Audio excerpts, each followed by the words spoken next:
Shafi Parambil ഐസിയുവിൽ medical bulletin പുറത്ത്. Shafi Parambil എംപിയുടെ ആരോഗ്യസ്ഥിതിയിൽ medical bulletin പുറത്തിറക്കി. മൂക്കിന്റെ 2 എല്ലുകൾക്ക് പൊട്ടൽ.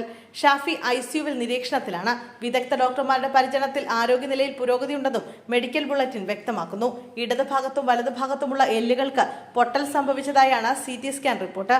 നിലവിൽ ഐസിയുവിൽ നിരീക്ഷണത്തിലാണ്. ശസ്ത്രക്രിയ പൂർത്തിയായെങ്കിലും ഏതാനും ദിവസങ്ങൾ കൂടി ഷാഫി ആശുപത്രിയിൽ നിരീക്ഷണത്തിൽ തുടരുമെന്നാണ് ആശുപത്രി അധികൃതർ അറിയിച്ചത്.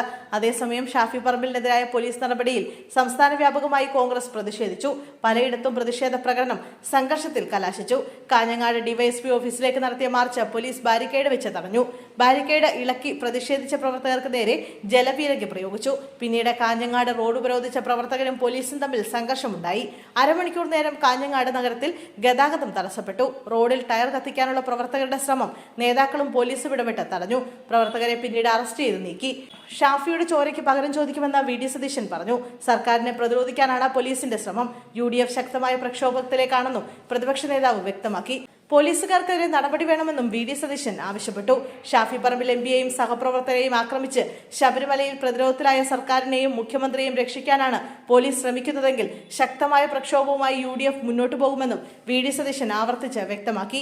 ഗൂഢാലോചനയ്ക്ക് നേതൃത്വം നൽകിയ ഉദ്യോഗസ്ഥർക്കെതിരെ ശക്തമായ നടപടി സ്വീകരിക്കണം. മകന് ED സമൻസ് എന്തിനെന്ന് മുഖ്യമന്ത്രി വ്യക്തമാക്കണം. ഒരു സമൻസിന് ശേഷം തുടർ നടപടി ഒന്നും ED സ്വീകരിച്ചിട്ടില്ല. ഇത് CPM BJP ബാന്ധവത്തിന് തെളിവെന്നും സതീശൻ ആരോപിച്ചു. എല്ലാം സെറ്റിൽമെന്റ് ആണെന്ന് പറഞ്ഞ സതീശൻ യഥാർത്ഥ വസ്തുത പുറത്തുവരണമെന്നും ആവശ്യപ്പെട്ടു.